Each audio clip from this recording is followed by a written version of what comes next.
Imagine this, you're running a program that funds museums, libraries, local history projects, and basically all the cool stuff that keeps small-town America from turning into a never-ending strip mall. And then, boom, someone upstairs decides, let's just cut it all. That's exactly what happened when the National Endowment for the Humanities suddenly axed dozens of grants earlier this year. But here's the plot twist. A federal judge just stepped in, hit pause, and basically told the government, "Nice try, but the Constitution says otherwise." So, what's the deal? Why does this matter? And how did we get from historic preservation to a courtroom drama? Let's break it down in 10 bold, slightly sarcastic, but absolutely true points. Number 1, the hero of this round, Judge Michael H. Simon, Obama appointee, gavel in hand, and apparently not in the mood for power grabs. On Wednesday, he issued a temporary injunction stopping the mass cancellation of NEH grants, saying the plaintiffs were likely to win on their constitutional claim. Translation: the government might have overstepped so badly that even a first-year law student could spot it.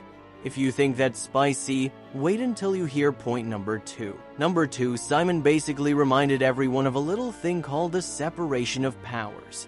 You know, that dusty principle from high school civics? He wrote that the United States Constitution exclusively grants the power of the purse to Congress, not the president. Which is a polite legal way of saying you don't get to just cancel funding Congress already approved. That's not how any of this works. Which brings us neatly to point number 3, how we got here. Back in April, the Department of Government Efficiency, yes, that's the real name, not a parody, and the NEH suddenly pulled the plug on dozens of grants to state and local humanities councils. Why? Part of President Donald Trump's cost-cutting efforts. Whether you see that as fiscal responsibility or a cultural chainsaw depends on your politics, but either way, it was swift and brutal.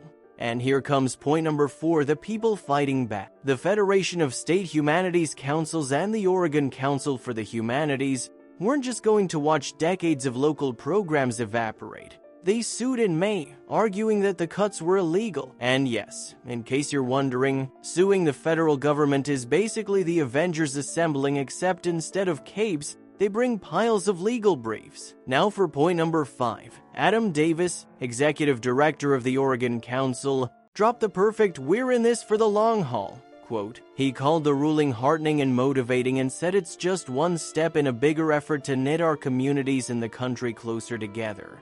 Which is poetic and also exactly the kind of thing humanities programs are supposed to do. Ready for the mic drop in point 6? Judge Simon noted unrebutted evidence of irreparable harms. In plain English, if these programs are canceled, they're gone forever.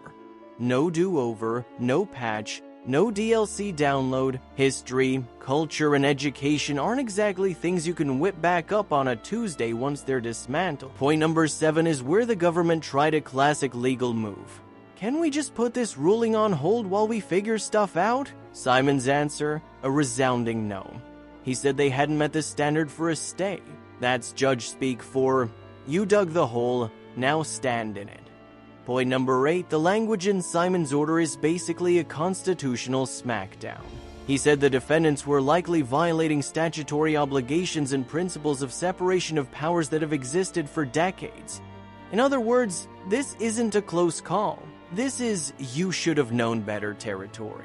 Which leads us to point number 9. The order didn't just say stop canceling grants, it froze the money itself, banning the government from dispersing, encumbering, loaning, granting, or otherwise disposing of the fund. That's like your bank telling someone, nice try, but you're not touching this account until we figure out if it's even yours.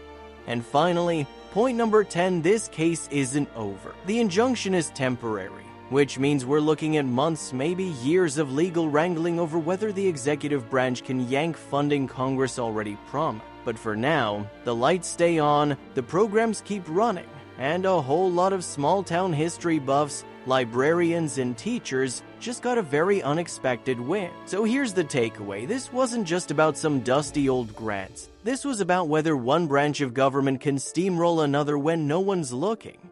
And thanks to a judge in Oregon, the answer, at least for now, is a sharp, resounding no. If you want more fast, witty breakdowns of the biggest stories that slip under the mainstream radar, stick around. Because sometimes the real power plays aren't happening in the headlines, they're buried in court orders, constitutional clauses, and the fine print no one thought you'd read.